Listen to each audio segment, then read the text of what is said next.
آج استانی جی بچوں کو بہت محو ہو کے پڑھا رہی تھیں۔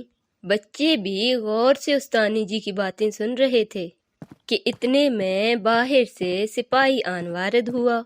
استانی جی اٹھ کر کمرے سے باہر چلی گئیں۔ سپاہی بولا، استانی جی، راجا جی کا حکم ہے کہ بہت جلد سلطان پور کے راجا کے ساتھ ہم اسکول کا دورہ کرنے آئیں گے۔ سلطان پور کے راجا ہمارے بچوں کی کارکردگی دیکھنا چاہتے ہیں۔ سپاہی یہ کہہ کر واپس چلا گیا اور استانی جی تو حیران کھڑی تھیں۔ فوراً سے کلاس روم میں گئیں، چٹکی کو ساتھ لیا اور ددو کی طرف چلی گئیں۔ ددو کو سارا ماجرا بیان کیا تو ددو بولے، استانی جی، پریشان ہونے کی ضرورت نہیں، آپ بچوں کی تیاری کروائیے، باقی معاملات میں دیکھ لوں گا۔ استانی جی یہ سن کر مطمئن ہو گئیں اور اسکول واپس آ گئیں۔ آتے ہی سب بچوں کو ایک کلاس روم میں جمع کیا اور بورڈ پر لکھا فنکشن کی تیاریاں، اور کہنے لگیں، ہاں تو بچوں، اسکول فنکشن میں کون کیا کرے گا؟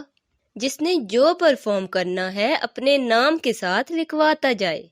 یہ سننا تھا کہ بچوں نے ہنگامہ مچا دیا۔ للہ بولا، میں تو جوکر بنوں گا۔ چھوٹو بولا، دھوکے باز، میں نے تمہیں جوکر والی مووی دکھائی تھی، میں خود جوکر بنوں گا۔ استانی جی تو بچوں کی لڑائی دیکھ کر ماتھا پیٹتی رہ گئیں۔ اب چھٹی کا وقت بھی ہو چلا تھا۔ استانی جی بولیں، آج تو ہم کچھ ڈیسائیڈ نہیں کر پائیں گے، کل ہی بتاؤں گی کہ کون کیا کرے گا۔ بچے ایکسائٹیڈ سے گھروں کو لوٹ گئے۔ اب استانی جی بھی سوچ میں پڑ گئیں، کیونکہ سب بچے کچھ نہ کچھ کرنا چاہتے تھے اور وقت بہت کم تھا۔ ایگزام ٹائم بھی بہت قریب تھا۔ بگ ڈریم پریزنٹیشن بھی ایگزام سے پہلے ہی کرنی تھی کہ اچانک استانی جی کے دماغ میں ایک آئیڈیا آیا۔ استانی جی مسکراتے ہوئے اسکول لاک کرنے لگیں اور گھر کو چلی گئیں۔ دوسرے دن سب بچے بہت ایکسائٹیڈ سے اسکول پہنچے، لیکن استانی جی نے تو نیا دھماکہ کر دیا۔ پریزنٹیشن والا فنکشن بھی تو الگ سے نہیں ہوگا، اب ایک ہی فنکشن پہ انجوائے کرنا ہے۔ استانی جی بولیں، ہاں تو بچوں، سب بچے ہی پرفارم کرنا چاہتے تھے اور اتنا ٹائم تو ہمارے پاس ہے نہیں، اس لیے میں نے فیصلہ کیا ہے سب بچے فنکشن کے دن پریزنٹیشن دیں گے اور پریزنٹیشن کا ٹاپک ہوگا بگ ڈریم۔ آج سب بچے گھر پہنچے تو کسی کو ریسٹ کرنا یاد ہی نہیں تھا۔ ہنا خان صاحب سے کہنے لگی، یہ بگ ڈریم کیا ہوتی ہے بابا؟ خان صاحب بولے، او بچہ، جیسا کہ ہمارا بگ ڈریم تھا تاجر بننا، تو ہم بن گیا۔ ہنا بولی، تو پھر آپ کا بگ ڈریم پورا نہیں ہوا، آپ نے تو کپڑا کا دکان کھول لی ہے۔ خان صاحب ہنسنے لگے اور بولے، نہیں بچی، ہم تاجر ہی ہیں۔ ہنا بولی، تو بابا پھر ہماری بگ ڈریم کیا ہوگی؟ خان صاحب بولے، بچی، تم کو شوق ہے نا استانی جی جیسا بننے کی؟ فوراً سے ہنا ہاں میں سر ہلانے لگی اور بولی، شکریہ بابا، آپ نے مجھے میری بگ ڈریم بتائی۔ ادھر للہ جب سے گھر لوٹا تھا پورے گھر کے گول گول چکر کاٹ رہا تھا۔ رجو تو پریشان ہی ہو گئی تھیں، بس دیکھے جا رہی تھیں اور سوچ رہی تھیں، ایک ہی بیٹا تھا وہ بھی ببن پہ چلا گیا، یہ بھی لگتا ہے حلوائی ہی بنے گا۔ اتنے میں ببن میاں بھی گھر لوٹ آئے اور للہ سے کہنے لگے، کیوں چکر کاٹ رہے ہو؟ میرا تو دماغ گھما دیا ہے تم نے۔ للہ بولا، بہت سوچ رہا ہوں میں، مجھے تنگ مت کیجیے۔ رجو بولی، ارے کیسی سوچ ہے جو 10 گھنٹوں سے چکر کاٹ رہی ہیں اور آ کے نہیں دے رہی؟ للہ بولا، بڑی قیمتی سوچ ہے، بگ ڈریم بتائیں گی مجھے جب آئے گی۔ ببن میاں ہنستے ہوئے بولے، ارے بگ ڈریم سوچنے کی کیا ضرورت ہے للہ، تیرا فیوچر تو نظر آ رہا ہے، گھر کا بزنس ہے تو وہی سنبھالو گے۔ رجو بولی، ارے تنگ آ گئی ہوں میں یہ میٹھی جلیبیاں کھا کھا کے، یہ تو سموسوں کی دکان کھولے گا۔ للہ بھی یہ سن کر خاموشی سے بیٹھ گیا اور کاپی پنسل اٹھائے کچھ لکھنے لگا۔ رادھا جب سے گھر لوٹی تھی، داروغہ جی کی بیگم سلائی مشین پر مولو کے لیے شرٹس بنا رہی تھیں۔ رادھا بولی، آپ نے کہا تھا نا کہ آپ مجھے بھی یہ سکھائیں گی؟ وہ بولی، ہاں کیوں نہیں، تم بڑی تو ہو جاؤ، ابھی تو تمہارے کپڑے میں خود بنا دیتی ہوں۔ رادھا بولی، مجھے بے حد شوق ہے کہ میں بھی ایسے کپڑے بنایا کروں۔ داروغہ جی کی بیگم بولی، ہاں تم بھی ایک دن یہ سب سیکھ لو گی۔ ادھر چھوٹو، ڈھولو اور چٹکی کو ددو کے انتظار میں رات ہو گئی۔ جیسے ہی ددو گھر لوٹے، چٹکی بولی، ددو آپ کیا چاہتے ہیں، میں بڑی ہو کر کیا بنوں؟ اس سے پہلے کہ ددو جواب دیتے، ڈھولو بولا، اتنی سمجھدار ہو تم خود فیصلہ کرو، ددو پہلے مجھے بتائیں گے۔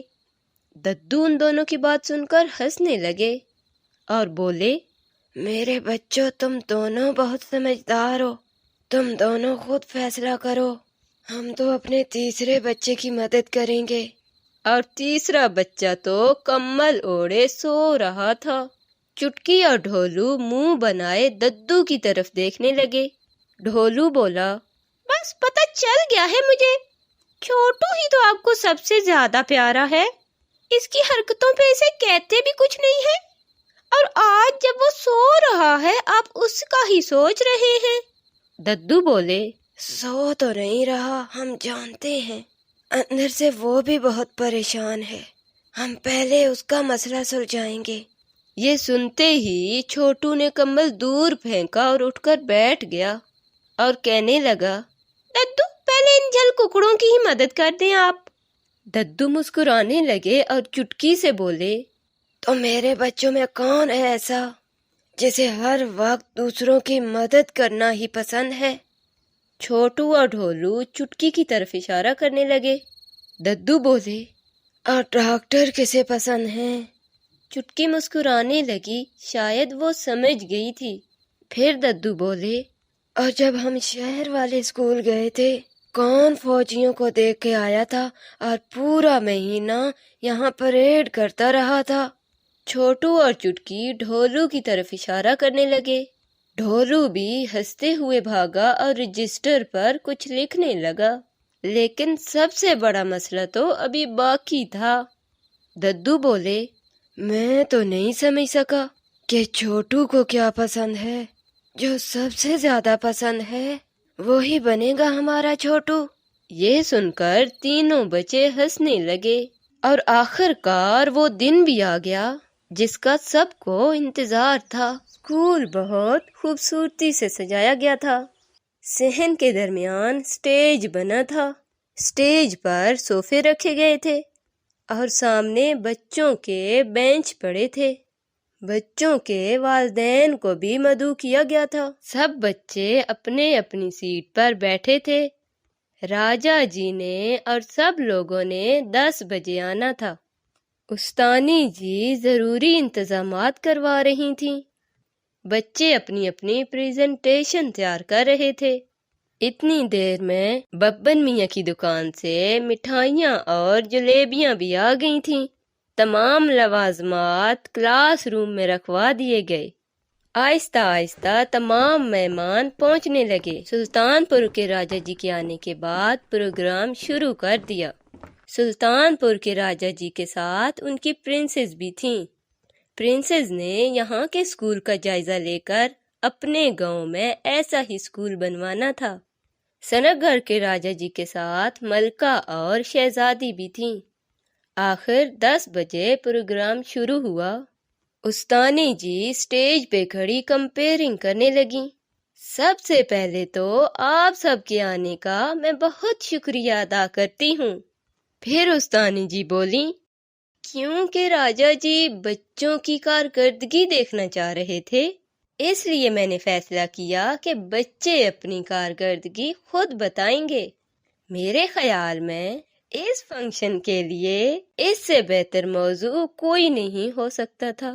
استانی جی نے ایک بڑے بینر پر کچھ لکھوا رکھا تھا جس کے سامنے پردہ دیا گیا تھا۔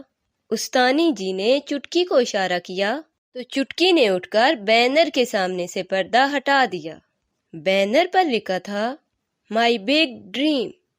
یہ دیکھ کر راجا جی نے تالیاں بجانی شروع کر دیں اور راجا جی کی دیکھا دیکھی سب تالیاں بجانے لگے۔ پھر راجا جی کھڑے ہوئے اور بولے، ہمیں استانی جی سے ایسے ہی موضوع کی توقع تھی۔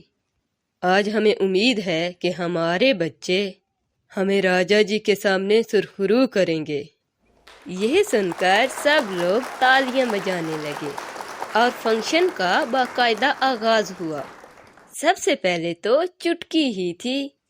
چٹکی سٹیج پر آئی، تھوڑا سا گھبرائی اور بولنا شروع کیا۔ آج میرے لیے بہت اعزاز کی بات ہے کہ میں آپ سب کے سامنے اپنا بگ ڈریم بتاؤں گی۔ میرا نام چٹکی ہے۔ میں ددو کے ساتھ اکثر شہر والے ہاسپٹل جاتی ہوں۔ وہاں بہت ماہر ڈاکٹر موجود ہیں، لیکن جو ڈاکٹر ددو کو دوائی دیتی ہے وہ تو اصل میں مسیحا ہے۔ میں بھی سنک گڑھ کے لوگوں کے لیے مسیحا بنوں گی۔ سب تالیاں بجانے لگے اور چٹکی واپس آ گئی۔ اب باری آئی ڈھولو میاں کی۔ ڈھولو آ کے کہنے لگا، جیسے کہ آپ سب لوگ جانتے ہیں میں ڈھولو ہوں۔ میں آرمی میں جاؤں گا اور وطن کی خدمت کروں گا اور سنک گڑھ کے لیے بھی فخر کا باعث بنوں گا۔ ددو اپنے بچوں کو بہت پیار سے دیکھ رہے تھے۔ ڈھولو کی بات سن کر کھڑے ہو کر تالیاں بجانے لگے۔ اس کے بعد بابو کی باری تھی۔ بابو کہنے لگا، میں بابو ہوں، میرے ابا کی بھینسیں ہیں۔ اس بات پر سب ہنسنے لگے۔ پھر بولا، لیکن میں بھینسیں نہیں چراؤں گا۔ جب ابا کی بھینسیں مرتی ہیں تو مجھے بہت دکھ ہوتا ہے۔ میں بھینسوں کا ڈاکٹر بنوں گا اور انہیں مرنے نہیں دوں گا تاکہ ابا بھی نہ پریشان ہوں۔ یہ سن کر تو چمپک میاں کی آنکھوں میں آنسو آ گئے۔ وہ بھی کھڑے ہو کر تالیاں بجانے لگے۔ اس کے بعد باری آئی للہ کی۔ للہ بہت گھبرایا ہوا لگتا تھا۔ سٹیج پر جا کے کھڑا ہو گیا اور ادھر ادھر دیکھنے لگا۔ ببن میاں اور رجو اسے بولنے کے اشارے کرنے لگے۔ آخر للہ بولا، میں تو للہ ہوں۔ آگے للہ سب کچھ بھول گیا۔ پھر بولا، میں انسان بنوں گا۔ سب بہت زور زور سے ہنسنے لگے۔ فوراً سے للہ کو یاد آیا تو وہ کہنے لگا، میں حلوائی کا بیٹا ہوں تو میں سنت گھر کے لوگوں کے لیے جلیبیاں بناؤں گا۔ یہ کہہ کر اس نے جوں ہی ببن میاں کی طرف دیکھا، وہ بہت خوش تھے، لیکن رجو کا چہرہ تو کچھ اور ہی کہہ رہا تھا۔ للہ فوراً سے بولا، اور اماں کے لیے سموسے بھی بنا لوں گا۔ یہ سن کر رجو بھی تالیاں بجانے لگی۔ رادھا بولی، میرے ابا چاہتے ہیں میں فیشن ڈیزائنر بنوں۔ پھر باری آتی ہے ہنا کی۔ ہنا بولی، میری آئیڈیل تو استانی جی ہیں اور میں بھی استانی بنوں گی۔ یہ سن کر استانی جی کی خوشی کی تو انتہا نہ رہی۔